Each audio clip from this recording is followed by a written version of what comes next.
There are two reasons why Muslims don't have to change their beliefs to fit Darwinian evolution. Number one, science does not lead to certainty.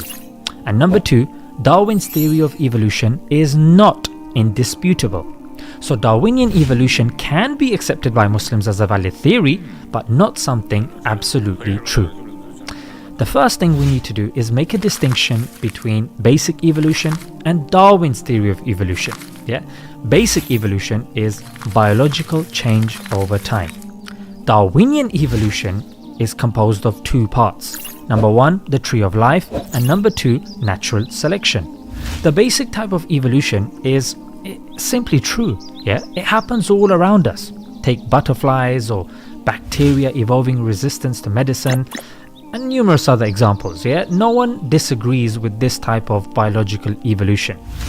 But get this was well known before Darwin. Yes, before Darwin. It's the second type which is problematic, which requires more evidence for the tree of life and natural selection other than mere observations. But sadly, people confuse the two types together and assume proof for the former is proof for the latter. And this is not to mention some of the problems with regards to Darwinian evolution.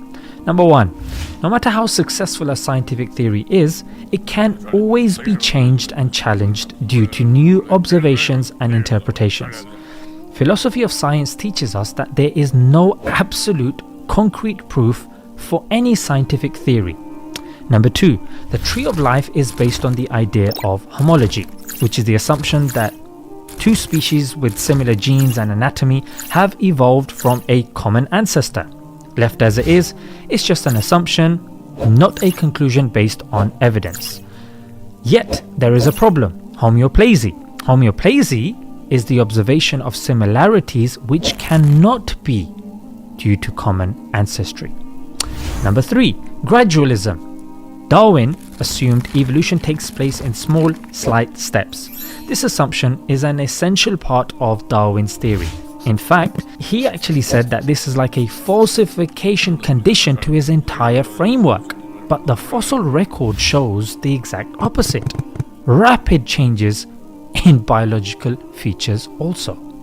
Number four, selfishness.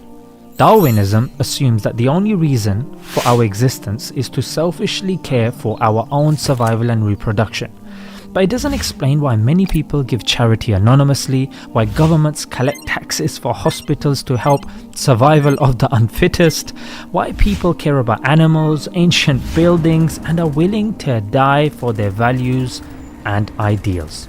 Number five, some notable biologists and philosophers have pointed out that there is propaganda about Darwinism, and they see it being pushed as an undeniable reality when it is far from it. In fact, some have even labelled Darwinism as a religion due to the activities of Darwinists. In addition to this, Darwinism isn't even the only theory of evolution. In fact, let me just give you three alternatives. Number one, evolution by natural genetic engineering.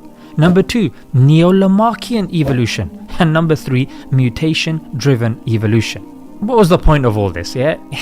I'm not trying to tell you that this theory is invalid. It's still the main scientific theory to explain biological change, and also the majority of biologists also subscribe to it. Mentioning the disagreements above is done only to show that Darwinism is not an eternal truth set in stone as some may have us believe. So how can this be reason enough to make Muslims change their beliefs about the Creator and the Quran's view of the creation of mankind?